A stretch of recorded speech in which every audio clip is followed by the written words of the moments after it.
for 1 Marine Expeditionary Force. Today's parade is being executed by the proud Marines and sailors of 1 Marine Expeditionary Force. Please rise for the invocation delivered by Captain Henry F. Bolton Jr., Chaplain Corps, United States Navy. Please join me as we pray. Gracious Father, your presence is welcome here today as we witness the time-honored tradition of change of command. However, we know your presence has been with both Major General Gering and Lieutenant General Cederholm long before this day. You have blessed them with great success both professionally and personally. For General Gering, I humbly ask for your continued provision for he and Denise as you grant them travel mercies as they travel across this great nation he has defended for many years. Give him favor among those he will lead in his next command, and great success as he builds on the firm foundation provided for him. Give him strength and courage for the task. Grant success to Brad and Jasmine as they begin their journey anew in D.C. as well. For General Cederholm and Becky, thank you for the safe passage you have provided them as they have traveled far to take the helm of 1 MEF.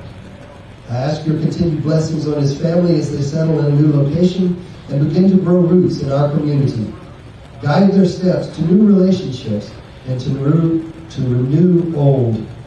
Grant General Cederholm strength, endurance, and courage as he takes the helm. Grant him wisdom as he guides us in the days ahead, and favor for those he leads and with those placed in authority over him. I ask this prayer in your strong name. Amen. Thank you. Please be seated. Thank you, Paul!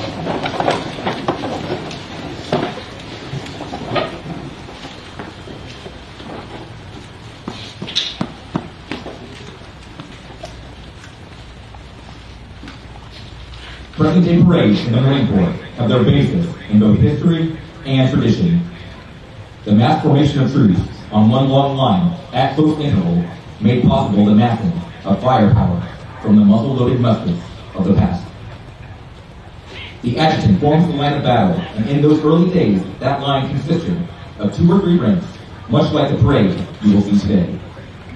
The adjutant for today's parade is First Lieutenant Jesse Nash.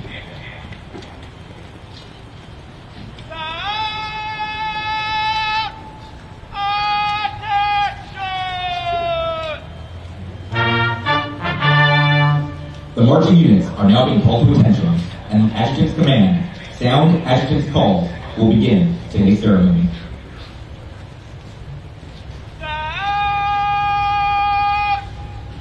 Adjutant's call!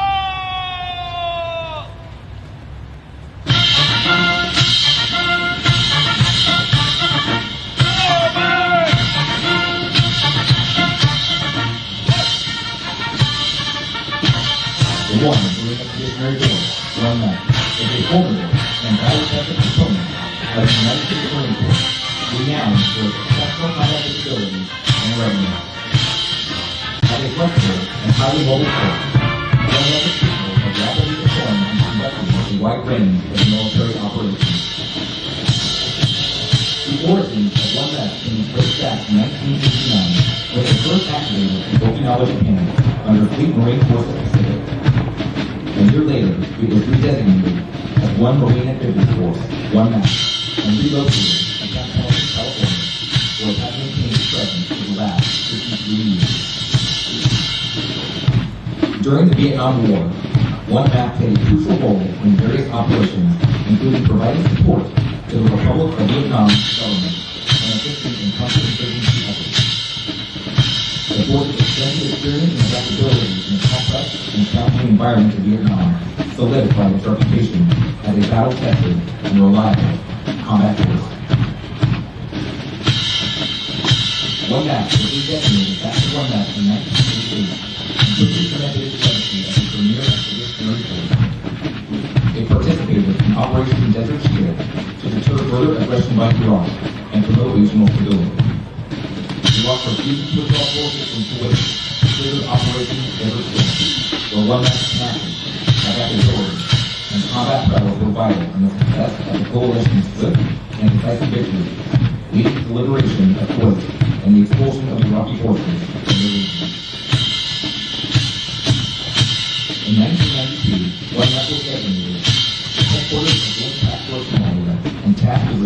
responsibility in providing relief to the famine-stricken nation.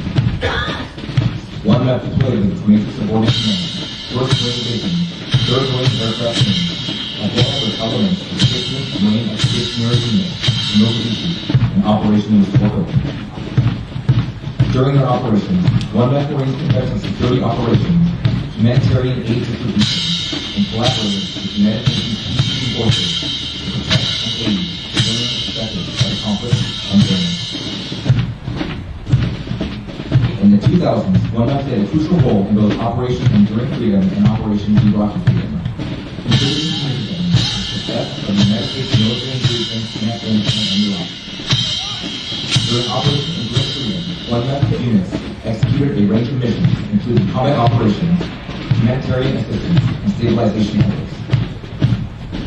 They conducted counter-insurgency operations and partnered with Afghan security forces to disrupt terrorist networks. Similarly, during Operation Iraqi Freedom, one MEF units conducted major combat operations, leading the effort to seize control of key cities like Baghdad and subsequently focus on stabilizing and rebuilding Iraq.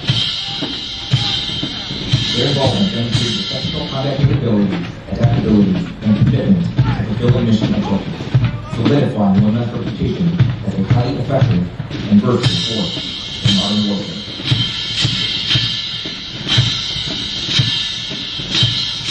As the United States strategic landscape evolved, one MEF remained at the forefront of readiness and innovation. The force adapted its capabilities to the new threats and challenges in the changing geopolitical environment, continuously refining tactics, techniques, and procedures to ensure it remains a potent and versatile expeditionary force, ready to respond to any crisis or contingency.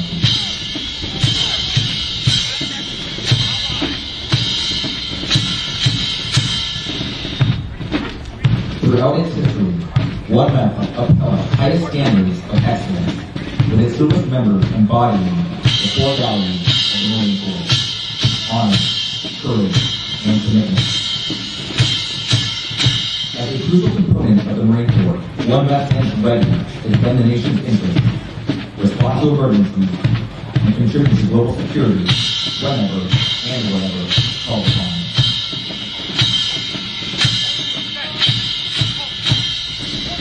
With a rich history of achievements and a legacy of excellence, one MEF remains a cornerstone of the United States military power and commitment to peace and stability.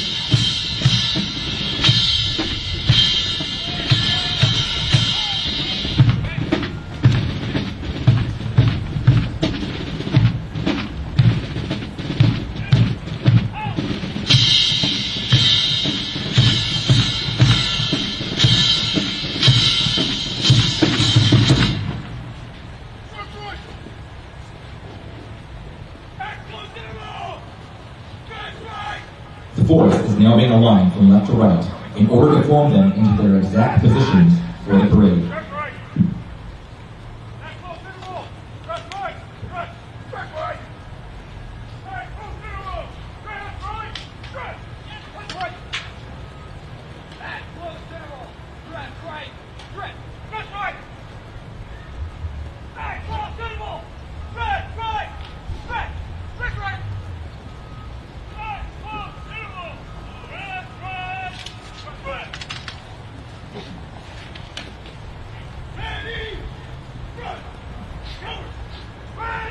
The adjutant has formed the line of troops for today's parade. The adjutant returns to his position facing the line of troops.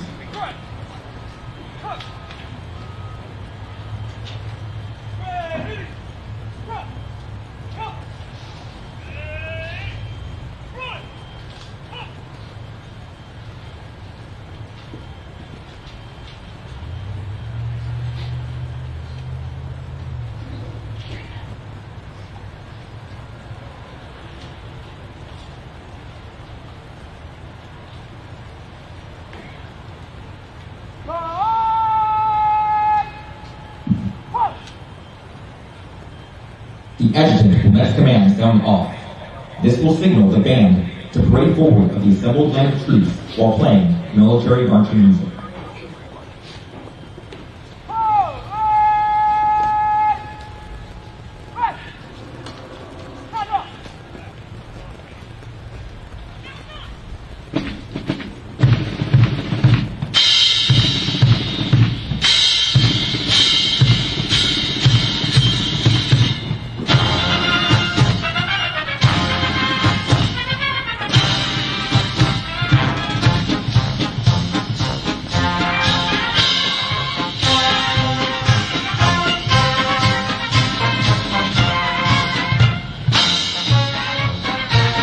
It is believed that some offers back to the Crusaders.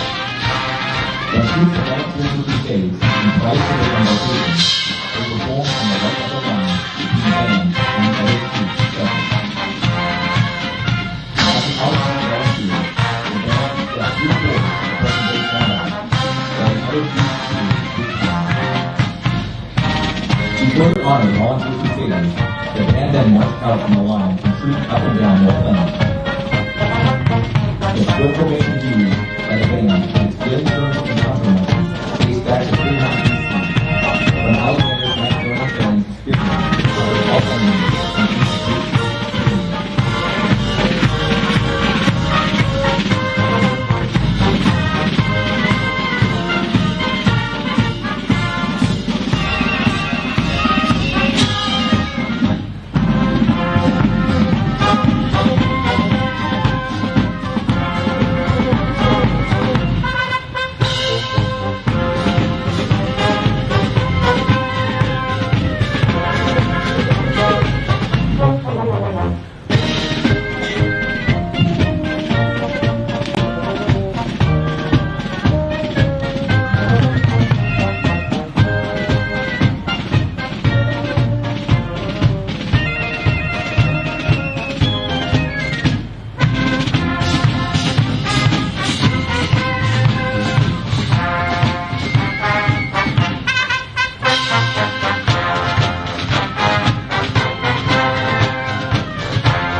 The parade adjutant now presents the assembled command to the commander of troops.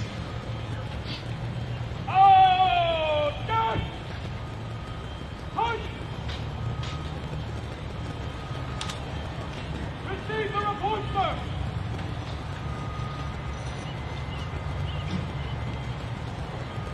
Report. 1st Marine Division Band, all present or accounted for. 1st Marine Division, all present or accounted for. 3rd Marine Aircraft Wing, all present or accounted for. 1st Marine Logistics Group, all present or accounted for. 1 Marine Expeditionary Force Information Group, all present or accounted for. 11th Marine Expeditionary Unit, all present or accounted for. 13th Marine Expeditionary Unit, all present or accounted for. 15th Marine Expeditionary Unit, all present or accounted for. Sir, all present or accounted for. Publish the order! Aye, aye, sir. Attention to order! Headquarters, 1 Marine Expeditionary Force, 16 February 2024. The command duty officer is Captain Gray. The command duty officer tomorrow is Captain Miele. Class order up. United States Marine Corps. Commanding. Offensive. Stand.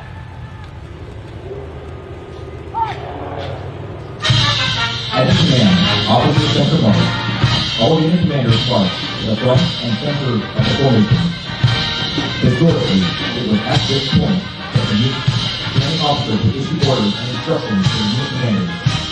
Following this, the unit leaders would take stock, assess their units, and pass information.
Now taking his position in the reviewing area is the Secretary of the Navy, the Honorable Carlos Del Toro.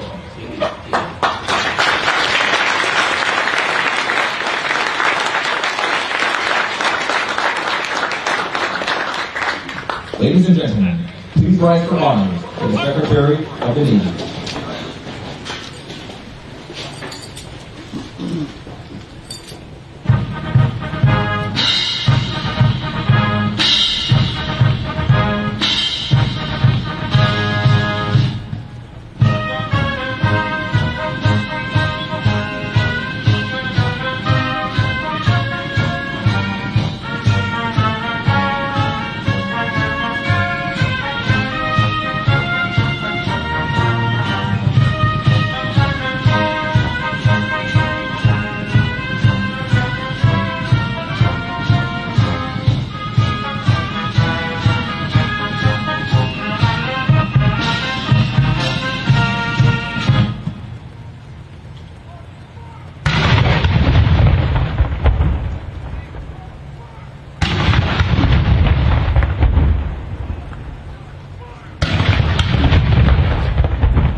Now taking his position is the reviewing officer for today's parade, the 37th Assistant Commandant of the Marine Corps, General Christopher Mahoney.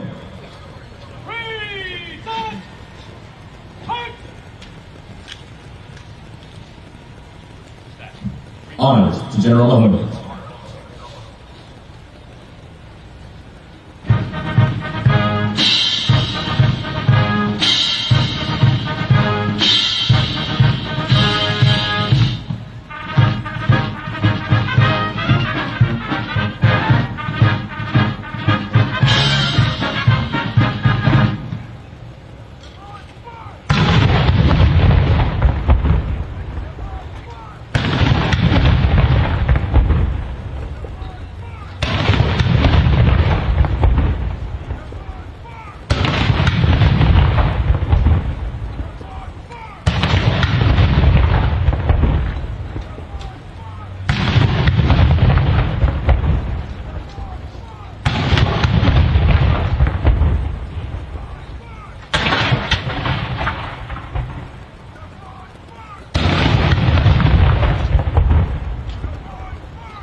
Now taking his position is the Commanding General, 1 Marine Expeditionary Force, Major General Bradford J. Gering.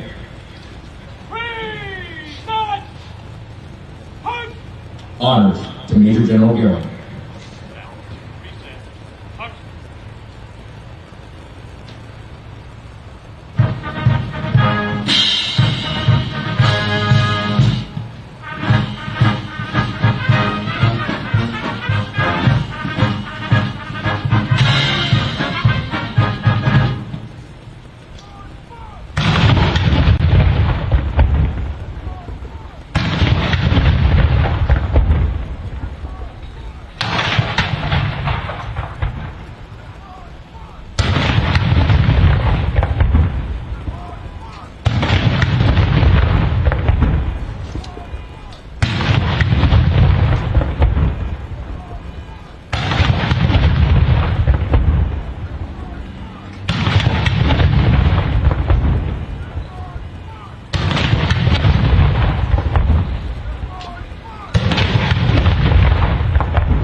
Thank you. Please be seated.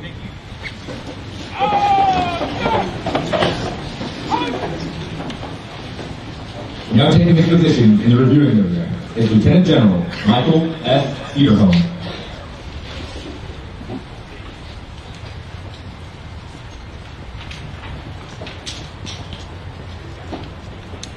Sergeant Major, deliver the colors to the Commanding General.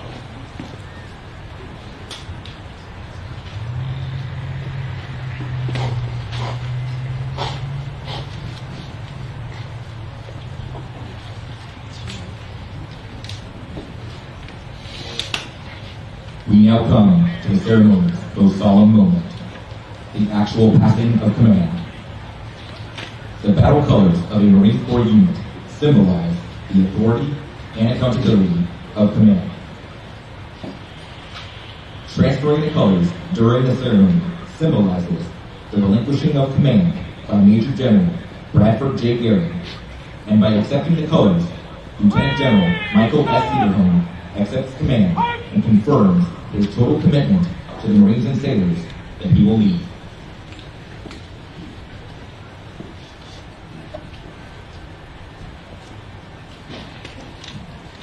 Sergeant Major Peter A. Seow, Command Senior Enlisted Leader for 1 Marine Expeditionary Force, is delivering the colors to the Commanding General. From Commandant of the Marine Corps to Major General Bradford J. Gering, subject, relinquishment of command. Effective 10/16 February 2024, you stand relieved of your duties as the Commanding General of 1 Marine Expeditionary Force and will assume all duties and responsibilities as the Deputy Commandant for Aviation. Signed, Eric M. Smith, General, United States Marine Corps.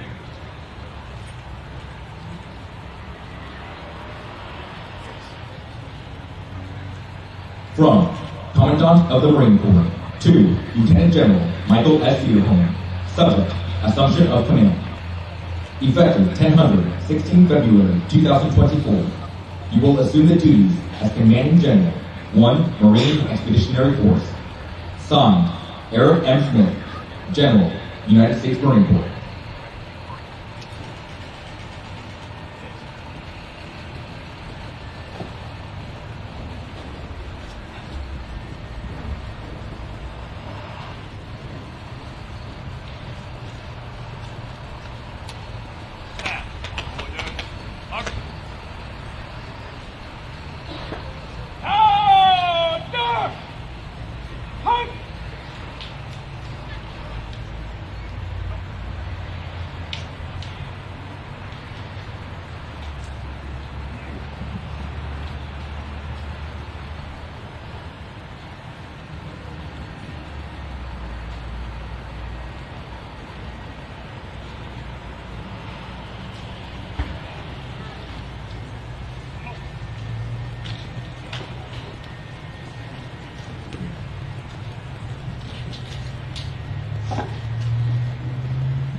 Ladies and gentlemen, please rise for honors to the Commanding General, 1 Marine Expeditionary Force, Lieutenant General Michael S. Cederholm. Honors to Lieutenant General Cederholm.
Thank you. Please be seated.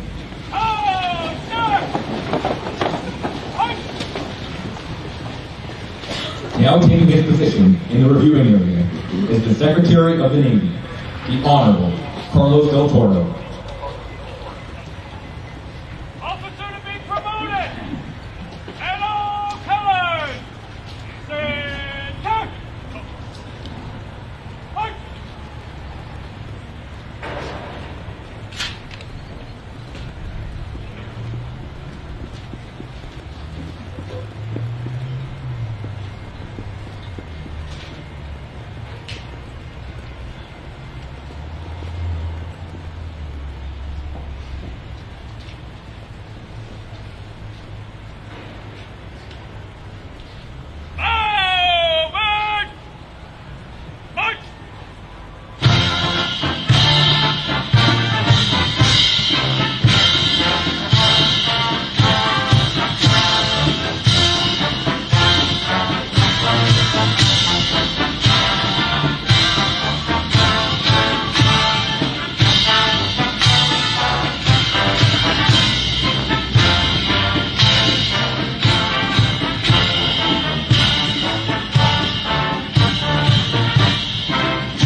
officer to be promoted, and all colors are present.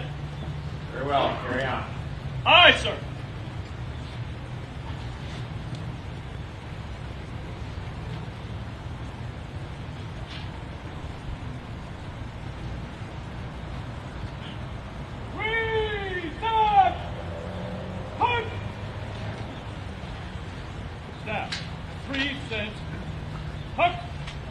Ladies and gentlemen, please rise for the playing of our national anthem and remain standing for the promotion.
The President of the United States of America.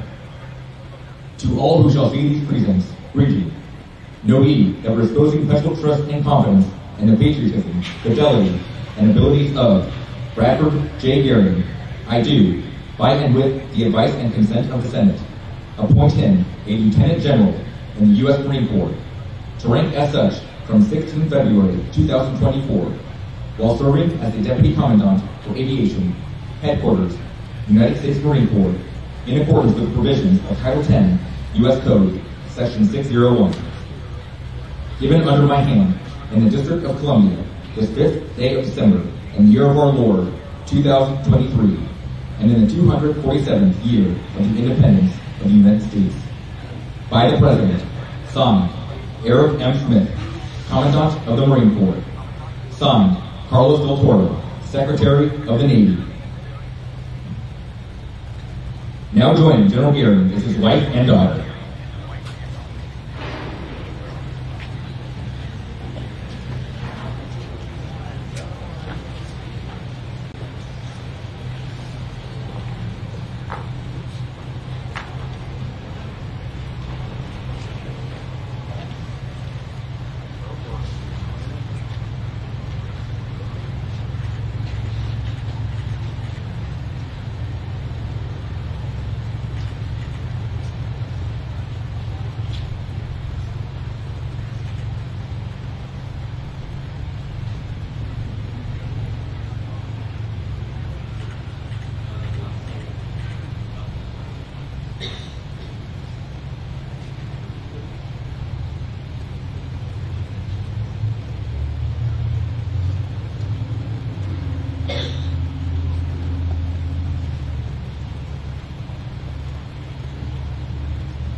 Ladies and gentlemen, the Secretary of the Navy, the Honorable Carlos del Toro.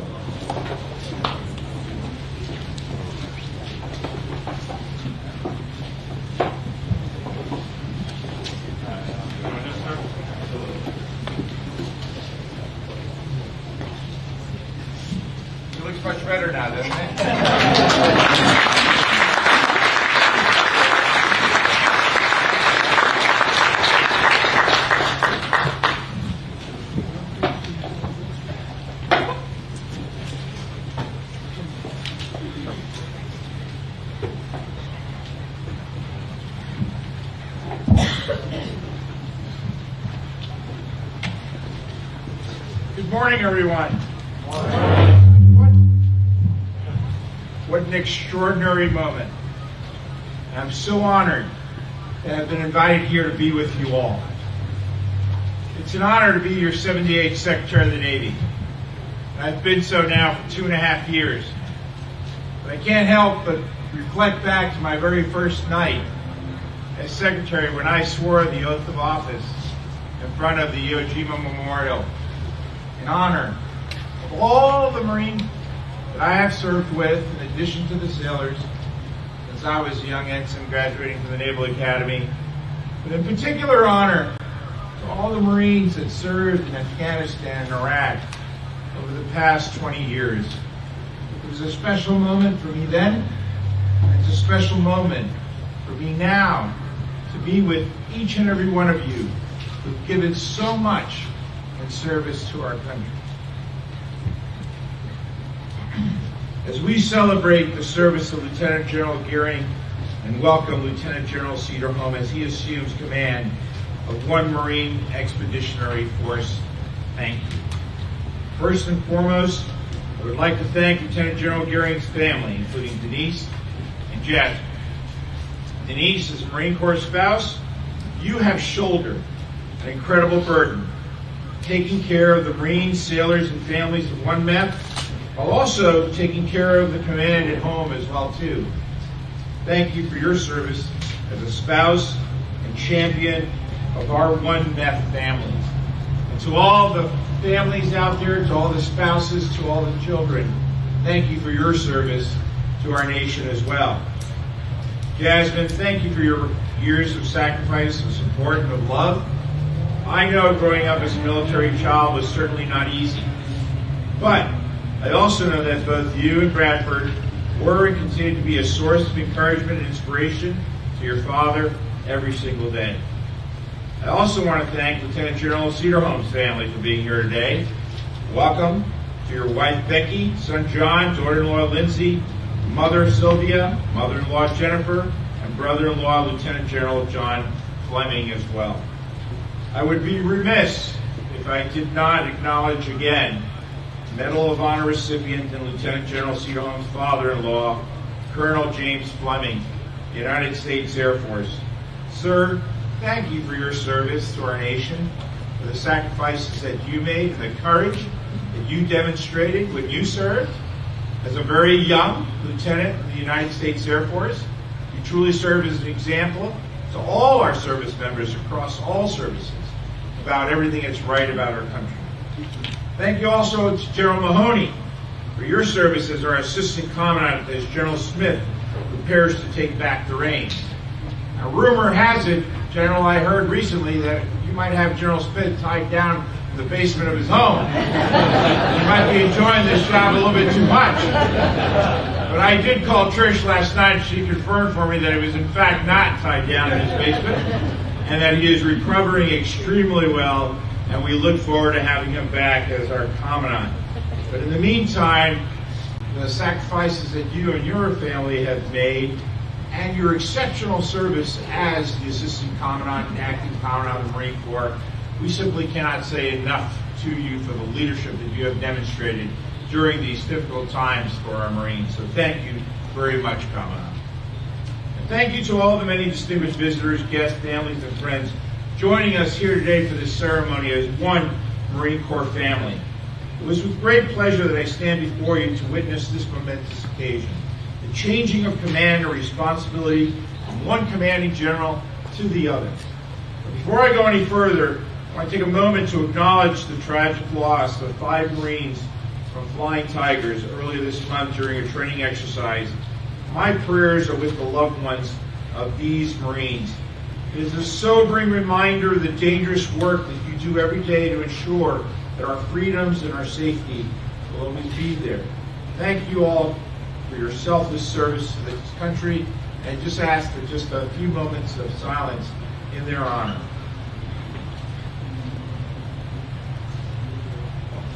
Thank you. Today we face increasing instability in the world, from Russia's deadly assault of Ukraine to the escalating hostilities in the Red Sea by the Houthis.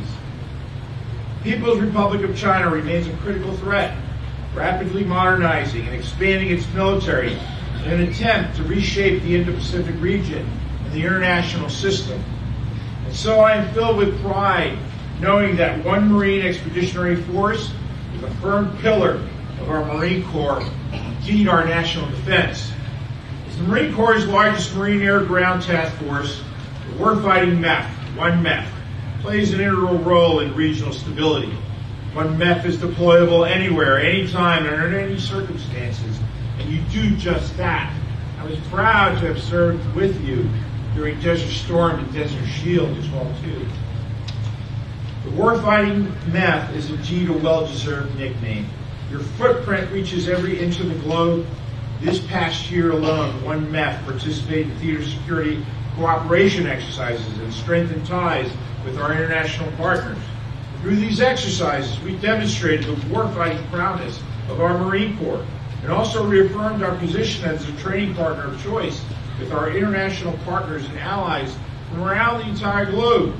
The threats we face today require interoperability, modernization, and flexibility. While incredible challenges to our national security exist, our Marine Corps has adopted and is poised to meet every single one of them. The Marine Corps has led the joint force in aggressive modernization to meet the challenges of tomorrow, while remaining ready at a moment's notice to respond to the crisis of today. 1 MEF is the leading edge of that modernization where theory meets real-world application. With game-changing new concepts such as the MRFs, Marine Rotational Forces, in Darwin, and now under your watch, MRF Southeast Asia, delivering scalable, tailorable Marine Air Ground Task Forces to the priority theater. I was very proud to have been with the Marines in Darwin just last year, seeing how they accomplished their mission at the pointy end of the spear. The National Defense Strategy called our allies and our partners as sources of strategic strength, and that indeed is a fact.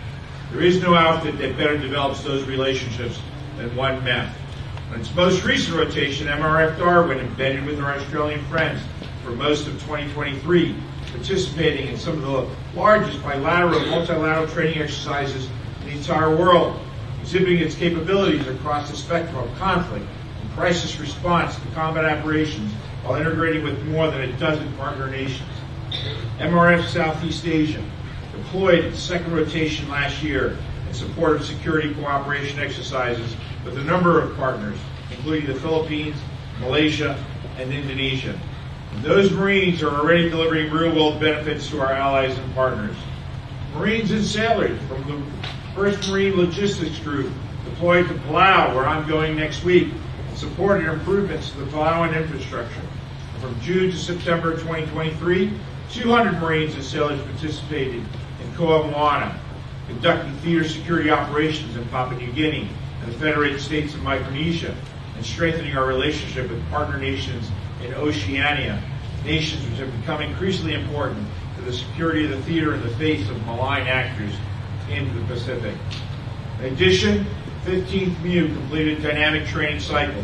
Will deploy with the Boxer, ARG, which includes the Boxer, the Somerset, and the USS Harper's Ferry.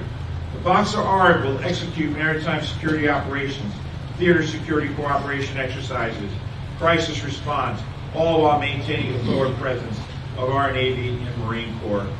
To think that at any given moment in time, over 30,000 of our Marines are deployed globally, performing and defending our national security is truly, truly exceptional, and something that the American people have to understand.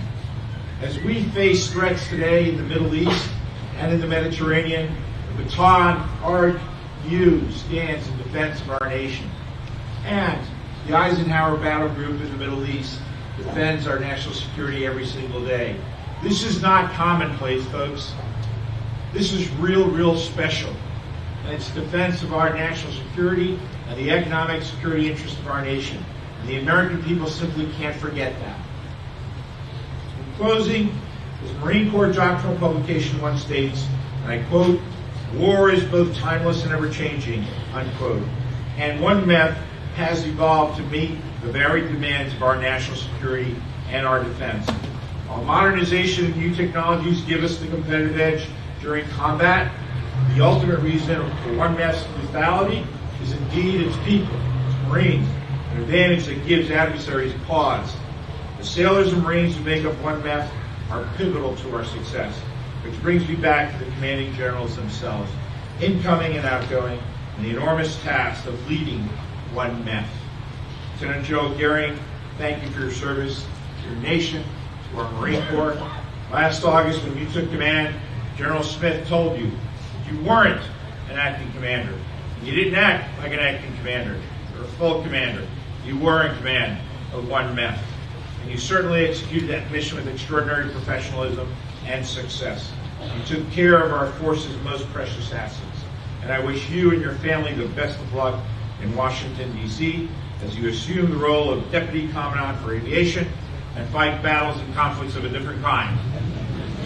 Lieutenant General Cederholm, congratulations, you're now leaving Washington, D.C. You have my full confidence in leading these sailors and Marines. We face incredible challenges and threats ahead, but I trust that under your command, the men and women of the Navy and Marine Corps will excel as an undefeatable fighting force.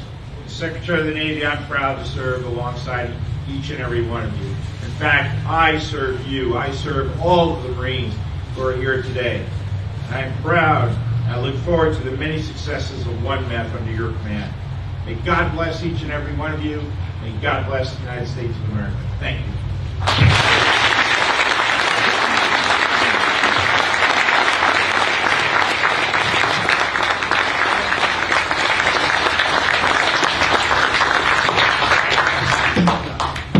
As I was told when I was Secretary of the Navy, took over my first day, don't screw it up.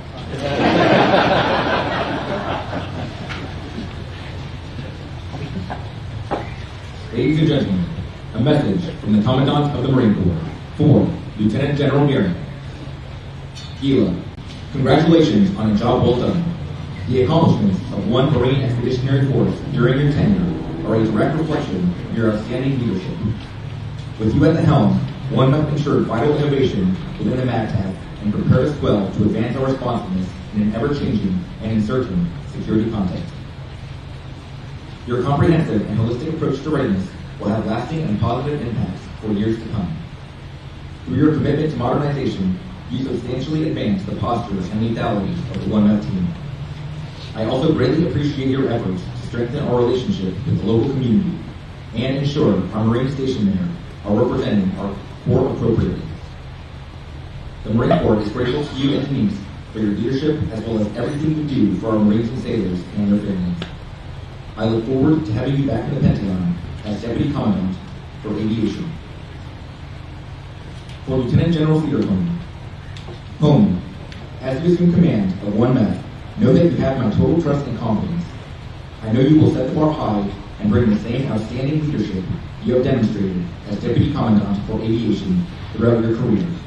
Congratulations and best wishes to you and Becky as you take responsibility for one MEF's daily operations. Semper Fidelis, Eric M. Smith, General, U.S. Marine Corps, Commandant of the Marine Corps. Ladies and gentlemen, the 37th Assistant Commandant of the Marine Corps, General Mahoney.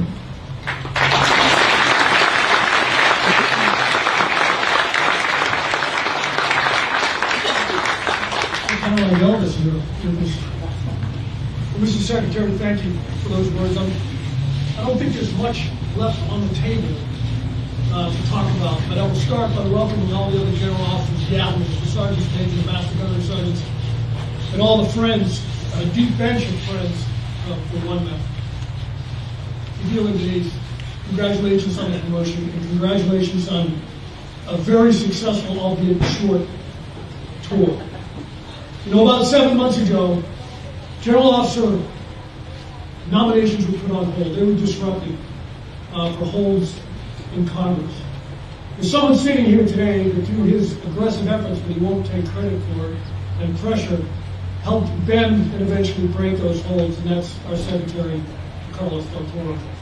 So I'll take a little bit of credit for announcing that the back pressure that you put on it was significant. In that 7-month hold, there was a lot of fanfare, a lot of press, a lot of gnashing of teeth. But at headquarters Marine Corps and in the Department of the Navy, I tell you, there was not. The decisions made were very, very simple. They were very easy. They were frankly unremarkable for this reason.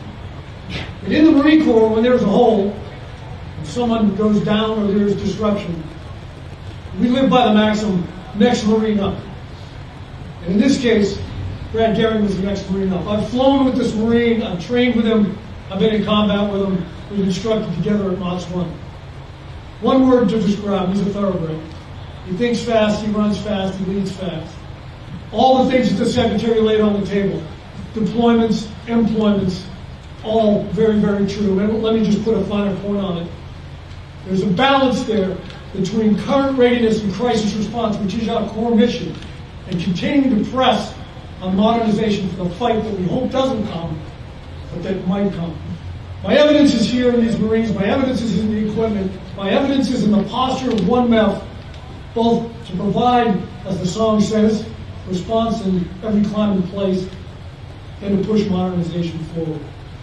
Miele, Denise, congratulations again, and I look forward to a couple of cigars and maybe some adult beverages at the barracks when you get there. There was no acting. In the Marine Corps, we don't act to lead. You either do or you don't. And my friend, you did. To Homie and Becky, Team Cederholm, as we know, Becky is the captain of that team. I can't lay a percentage on it, but it's over 50. Congratulations to you. I know you missed the weather in D.C. Miele can report out on it. Homie, your strategic vision, your operational acumen, and your truck stop wisdom has become legend. The pathway has been set by that gentleman to the right, and I know you will continue down it. I know you will continue to push forward toward those design concepts and make them real, once again, for the fight that may occur.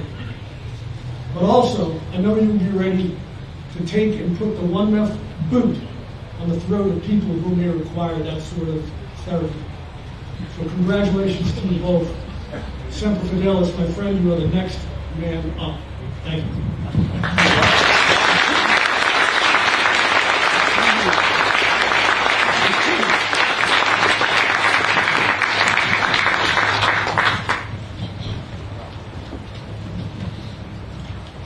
All right, so lots to unpack for me today. Pretty big event for the Gerings today. But Mr. Secretary, first and foremost, sir, thank you very much for being here. What an incredible honor. An honor to the Marines themselves, or one MEF, but certainly to the Gering family, sir, for you taking the time out of your very busy schedule. And for those words, really, really important. So thank you, sir. ACNAC, sir, great to see you as always, and I appreciate your leadership incredibly, and I do really appreciate your comments, sir. So thank you also for taking the time. To General Journey, sir, Sergeant Major Ruiz, Colonel Fleming, all our distinguished guests, our Marines, our sailors, ladies and gentlemen, welcome. And I'll tell you, this is a great day in the history of one MEF. Today's all about chapters. Today we take the opportunity to close a chapter, and we open up the next chapter. And that's the chapter that the Cederholm's going to write here at one MEF. So this is nothing but a great day, and it's all about opening up a new chapter. And certainly over the last couple of weeks, I've taken a lot of time to reflect on command. And as I reflected on command, preparing for today, it really took me back to the day I took command. And I was standing right here, and I was talking to those that were in attendance, and I was explaining that I had this overwhelming sense of humility after I took command. And where that humility came from, the source of that, goes back to this wall at the CP. where there's a picture of every previous commanding general of the I Marine Expeditionary Force. And for those of you who are not familiar with our legacy, just look at the program guide and you'll see some of the folks that have commanded this organization. I think you'll have a good appreciation on where that humility came from. So today I'm standing here once again and I'm feeling humble. But I can tell you that source of humility is not from some pictures on a wall. That source of humility is from the Marines and the sailors that are standing behind me. I'll tell you, they embody and they represent the warrior climate and the warrior culture that is the I Marine Expeditionary Force. And I can tell you it's real, it's powerful. I felt it every day in command. I feel it today, and I'm just really proud to have been a part of that. And I'll tell you, you take that climate, you take that culture, and you pair it with the incredible leaders at every echelon and every level here at I MEF. And in hindsight, my job was easy. Whether we were training forces, certifying them, and deploying them in support of our global responsibilities, whether we were modernizing the force and implementing force design initiatives, whether we were aggressively campaigning west of the IDL with allies and partners, or whether we were really trying to retain and re-enlist our very best, everybody in this command, all leaders at every level, they executed absolutely brilliantly. So all I really want to do from this point forward is just say thanks to a couple folks. General Journey, sir, incredible boss. I appreciate the leadership. I appreciate the guidance, and I'll tell you what I really appreciate was the opportunity to walk around the fighting hole as we walk through some 40-weight issues, so sir, I really do appreciate that. To the MSC commanders, Major General Ben Watson, Major General Mike Schulte, Brigadier General Andy Niebel, and our Midwest commander, Brigadier General Woody Woodworth. You guys have been incredible teammates, incredible friends. Like I said, you made this job easy. I really appreciate it. I look forward to continued friendship going forward. And I look forward to catching most of you in D.C. when you PCS this summer. I'm looking forward to that. To the MEF staff, I'm not going to name everybody. I took the opportunity to thank everybody in person over the last week. I also addressed all the Marine sellers behind me yesterday.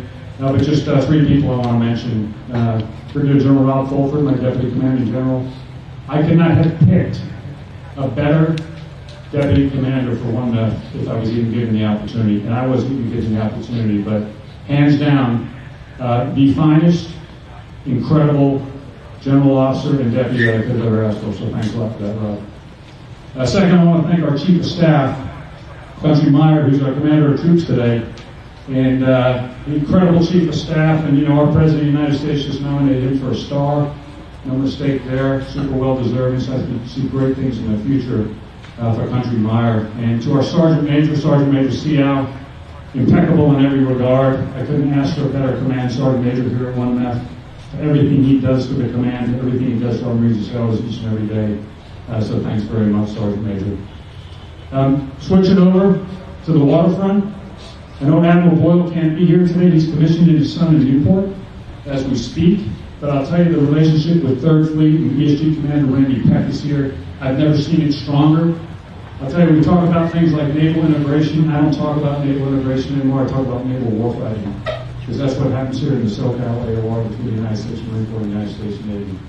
And our boss, great to have you here, sir. I look forward to working with you in the future, probably more than I have in my current role, as we go after some of the real wicked hard problems ahead of us. So thanks for being here. I really do appreciate it.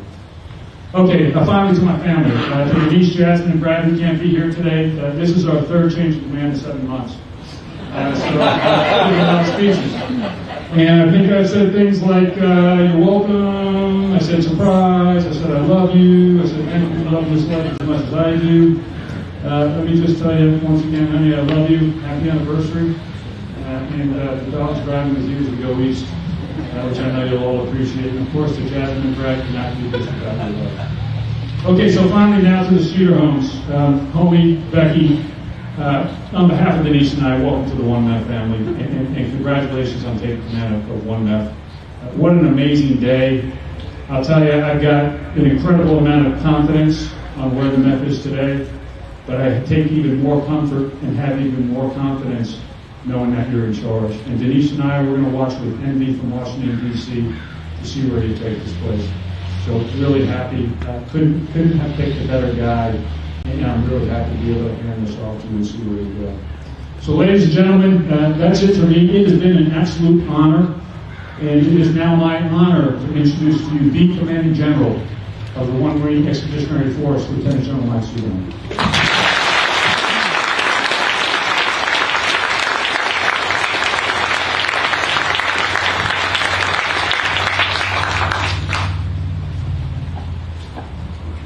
Since 1969, for 55 years, the millions of Marines in I MEF have brought security to Americans around the globe.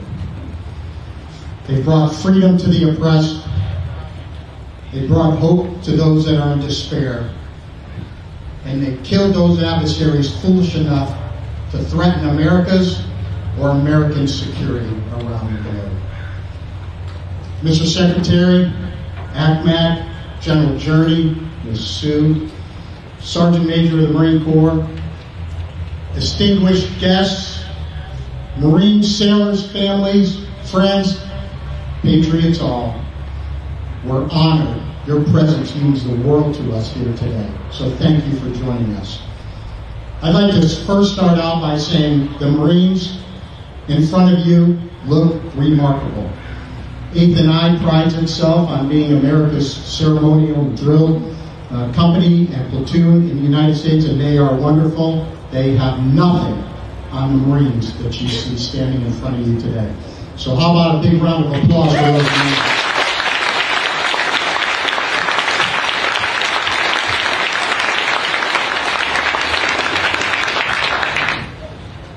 I think it was President Eisenhower that said, history does not entrust the care of freedom to the weak or the timid. Mr. Secretary, your presence here today means the world to us. From when we stood in your office, met in your office, 1v1, no dog handlers, you gave me your honest, unvarnished thoughts, and I offered you mine. Yours happened to win out. Imagine that. But sir, your presence here today means the world to us. We look forward to continued visits, and thank you for serving as our secretary, and thank you for covering our back and standing out in front when the time called for it. So thank you, sir. To the ACMAC, sir, our 37th Commandant, Assistant Commandant, I guess I'm biting off on the Secretary's words. Sir, got to say, hey, thanks for reading those words exactly as my mom wrote them. So I greatly appreciate that. Sir, I'd follow you anywhere. I've known you for a long time. It's been a humbling experience to work for you as our 37th Assistant Commandant of the Marine Corps. I'm grateful that you're here. It means a lot to us, and thank you for that. To General Journey and Miss Sue, we get to now speak back in aviator terms, right, Miss Sue? General Journey, I can't describe to you how excited Becky and I to be back on Team Journey. We learned so much from you in 2 MEF when we were there, and we look forward to continuing to serve the FMF Marines in our nation under your leadership. So thank you. My direction is crystal clear for you, and I'm excited to get after it and get into the attack. To General Gering and Miss Denise, Gila, Miss Denise, true friends, we love you guys. Your leadership has been noteworthy and extraordinary, as well as your sacrifice. You mentioned 3 changes of command over the last 7 months. That is remarkable. You were never acting, you were always in the attack. And we're thankful for the turnover, we're thankful for your friendship, and we truly love you guys. Well done. Well done. I'd like to thank my friends and family who are here, who have stood beside us, in front of us, and behind us for many decades now. Your presence means the world to us, and I'm thankful that you're here. To Colonel Fleming, sir, Medal of Honor recipient, action on November 26, 1968. It's an honor to gather with a hero of your stature, and thank you for your attendance today, sir. Thank you for what you bring and you show to these Marines that stand in front of you, ready to do our nation's bidding. I greatly appreciate it. To my family, my kids, who are here today or watching in, and that's John and his wife Lindsay, to Roger, to Amy and her husband Mike, to James and his lovely wife Amy, and to our son Joseph. You give me the title that I cherish the most, and that's Dad. Thank you for who you are. I could not be more proud of who you are and what you are doing, so thank you for that. That leads me to Rebecca. I think it was Audrey Hepburn who said something to the effect of what makes a woman beautiful. And I think what she said was, for beautiful eyes, see the goodness in others. For beautiful lips, speak only words of kindness. For a slim figure, share your food with the hungry. For beautiful hair, let the children run their fingers through it. And for poise, walk with the idea and the knowledge that you never walk alone. What you've done for our family as you stood in front, as you stood behind, as you stood next to us, has been remarkable. And the work that same work that you've done for families has been remarkable. I can't wait to get after it with you here in I MEF and bring that greatness to I MEF and continue that greatness. I love you, baby, and thank you. Thank you for the support. To the 43,537 Marines and sailors that make up I MEF and the 35,076 family members that make up I MEF, I am honored. I am honored to serve you. I promise you 24/7, 365. I stand in awe of your sacrifices that you've made and the sacrifices you will make. I can think of no finer fighting force. I will experience any hardship. I will endure any tribulation. I will endure any march to fight alongside of you any day, any time, in any climb, in any place. It's our humble privilege to join this team, to serve you, and I look forward, I truly look forward to writing this next chapter, as General Gering said, with you and watching you as you add another great chapter to I MEF's legacy. I MEF is America's hammer. We come to fight and we come to win. Semper Fidelis, love you, let's get in the attack. Well done. Thank you, everybody.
Now taking his position in the reviewing area is the Commanding General, I Marine Expeditionary Force, Lieutenant General Cederholm.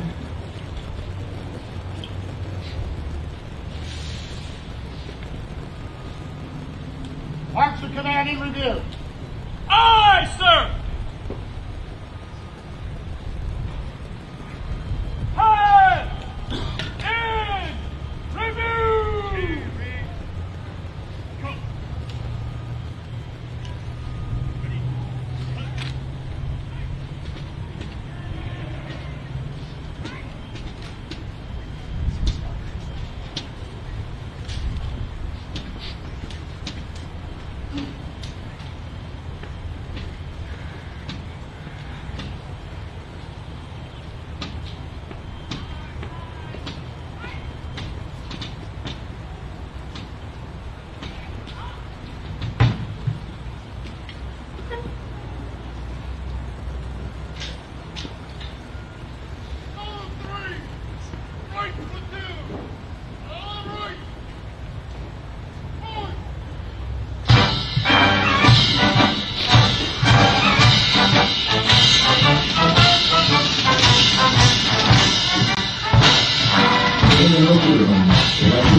Please rise and let us pass in front of the officials.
Today, the 1st Marine Division continues to support overseas combat operations by providing fully trained units and personnel in support of ongoing Operation Inherent Resolve, Operation Freedom Sentinel, Marine Expeditionary units, and unit deployment program requirements. The division also supports federal efforts domestically to include the Southwest Border Support.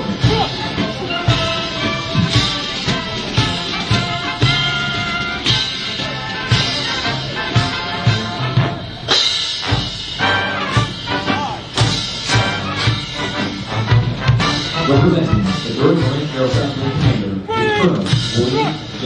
Bartholomew. The 3rd Marine Aircraft Wing was the 167th anniversary of the Marine Corps, 10 November 1942, at Marine Corps Air Station, Cherry Point, North Carolina, with a personnel roster of 13 officers, 25 personnel, and 1 aircraft. The Wing combat base began with the World War II on 3 September 1943. A little more than a year later, the unit flew the night fighter squadron in support of the war. Today, the Marine sailors of Third Maj stand ready to respond to any ongoing or emerging crisis or contingencies as the aviation combat program of the Marine Expeditionary Force. Third Maj has a well-proven, powerful battle system, and part of the nation's most readiness. Marine sailors of Third Maj can be prepared to meet any and all challenges with freedom.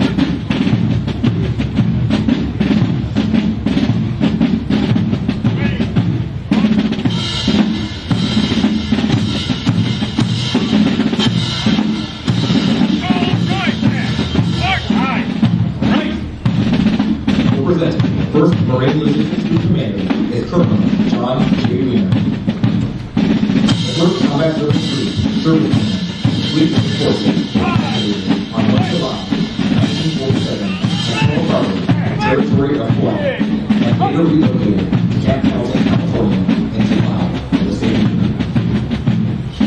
Addition of the now 1st General Chief is providing tactical logistics support beyond the organic capabilities and supporting elements of the Marine Expeditionary Force, and to provide tactical organizing logistics combat elements in support of NACSAC operations.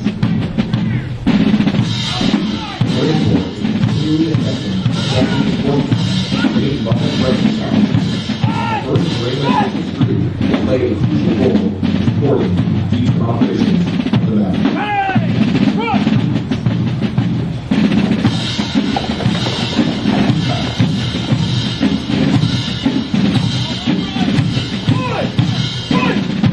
The 1 Marine Expeditionary Force Color Sergeant is Sergeant Daniel E.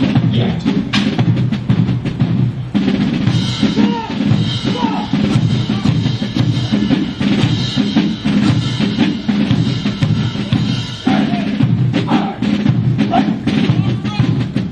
The MEF Information Group Commander is Colonel William Osborne.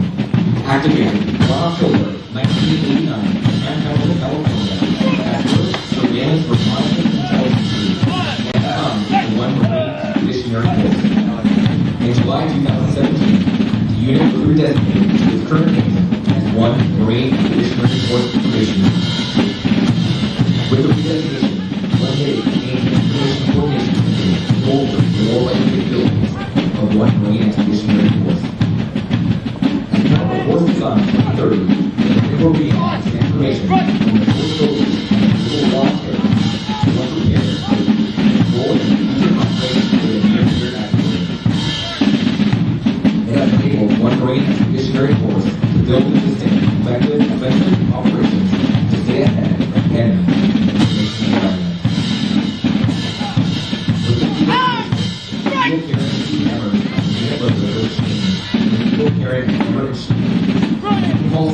was changed to sentences representing defensive and offensive capabilities of one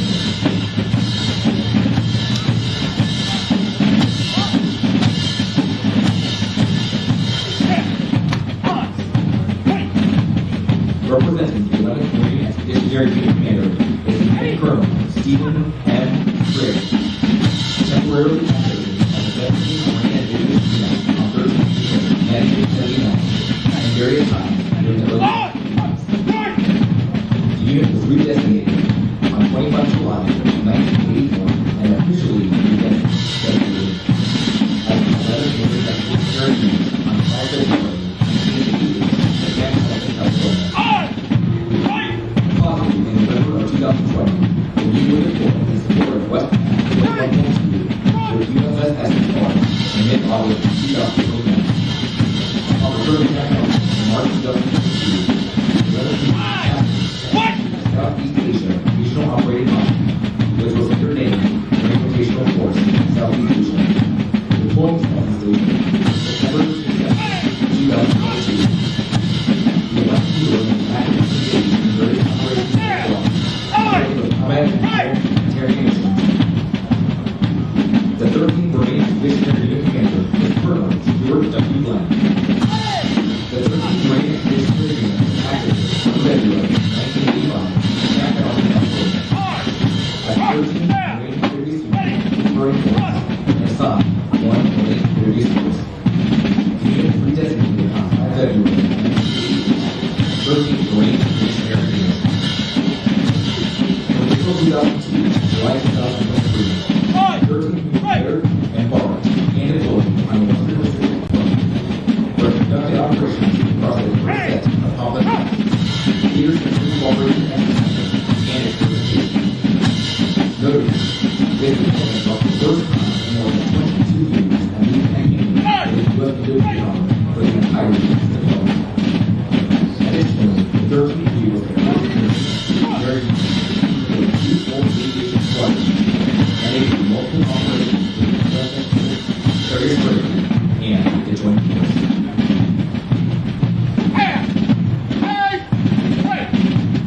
The 15th Marine Expeditionary Unit Commander is Colonel John P. Bryant. The 15th Marine Expeditionary Unit was confirmed activated at various times during the 1970s and 1980s to participate in operations and exercises in the Pacific Areas. Starting in January under the command of Colonel Hopkins, the 15th now trained combat intelligence 1F, amphibious ready and non-combat evacuation operations, was redesignated as the 15th Unit. In May 2010, the 15th began the non-electric deployment, while the board was deployed to allow the military across the process and began the military disaster relief operations in response to catastrophic flares. In 2010, the unit conducted more search and operations to reclaim direct vessels highlighted by small pilots. The 15th unit also conducted deployments in 2012 and 2015 to the Western Pacific. strive for the plan of victory away and the Marine Corps.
I stuck Bill like a ninja. He got me like a ninja.